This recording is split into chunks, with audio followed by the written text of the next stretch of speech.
વાસુદેવાય। પુરુષોત્તમ માસ મહાત્મ્યની કથા સાંભળતા સર્વ ભક્તજનોના હૃદયમાં બિરાજમાન પરમાત્માને મારા પ્રણામ। પુરુષોત્તમ માસ મહાત્મ્યની આ પવિત્ર કથા શ્રેણીના ગઈકાલના ચોથા ભાગમાં આપણે 33 માલપુઆના દાનનું અદ્ભુત રહસ્ય જાણ્યું।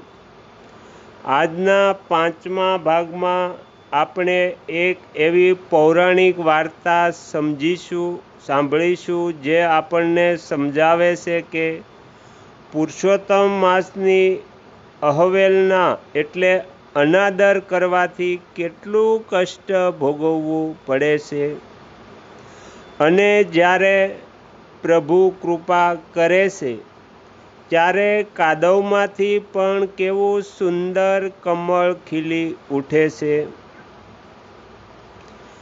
મહાભારતના યુદ્ધ પહેલાં જ્યારે પાંડવો વનવાસ ભોગવી રહ્યા હતા ત્યારે એક દિવસ તેમના આશ્રમમાં પરમ જ્ઞાની મહર્ષિ વેદવ્યાસ પધાર્યા। દ્રૌપદીના આંસુ રોકાતા નહોતા।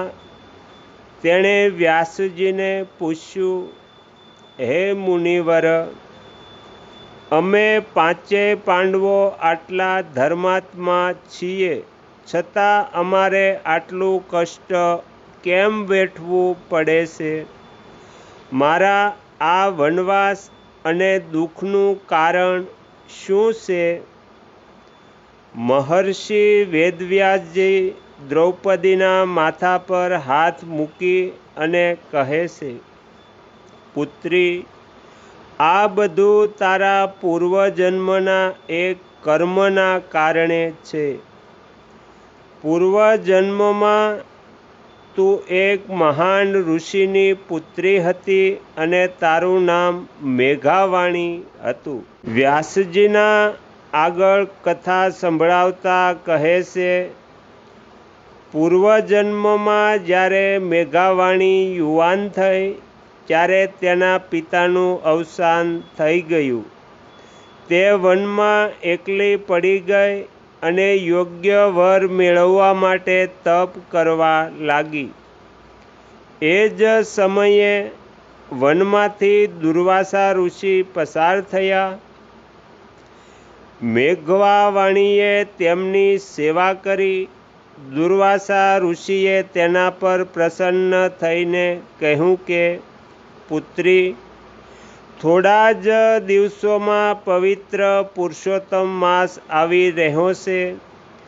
તું તારા કષ્ટ દૂર કરવા માટે આ મહિનાનું વ્રત કર।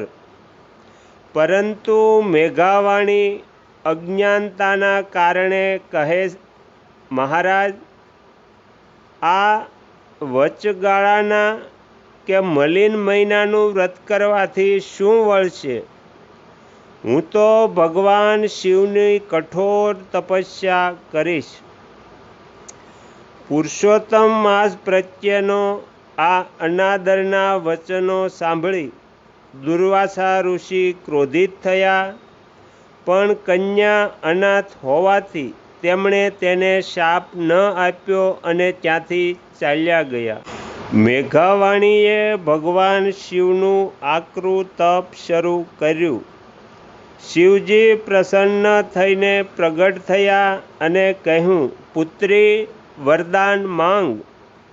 મેઘાવાણી એટલી વ્યાકુળ હતી કે એણે એક શ્વાસે 5 વાર કહી દીધું, મને પતિ આપો, મને પતિ આપો।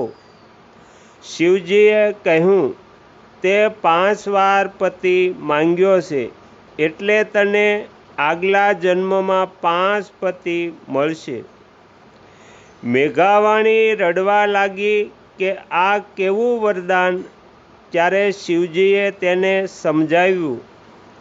તે પવિત્ર પુરુષોત્તમ માસનો અનાદર કર્યો હતો, જે સ્વયં ભગવાન શ્રી કૃષ્ણનું સ્વરૂપ છે।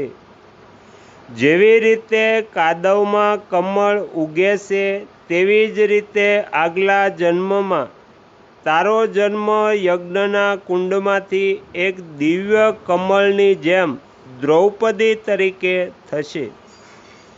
તારે કષ્ટ વેઠવું પડશે, પણ સ્વયં શ્રી કૃષ્ણ તારી લાજ બચાવશે અને તારું રક્ષણ કરશે.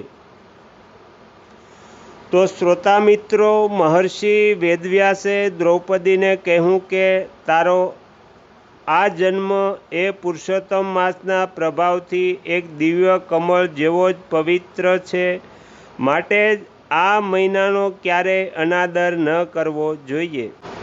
તો આ રીતે પુરુષોત્તમ માસ મહાત્મ્યનો 5મો ભાગ અહીંયા આપણે સમાપ્ત કરીએ છીએ.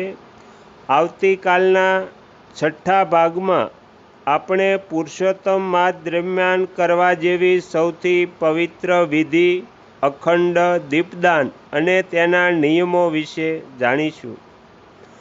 જો કાદવના કમળ અને દ્રૌપદીના પૂર્વજન્મની આ વાર્તા તમને ગમી હોય તો વિડીયોને લાઈક અને શેર કરજો.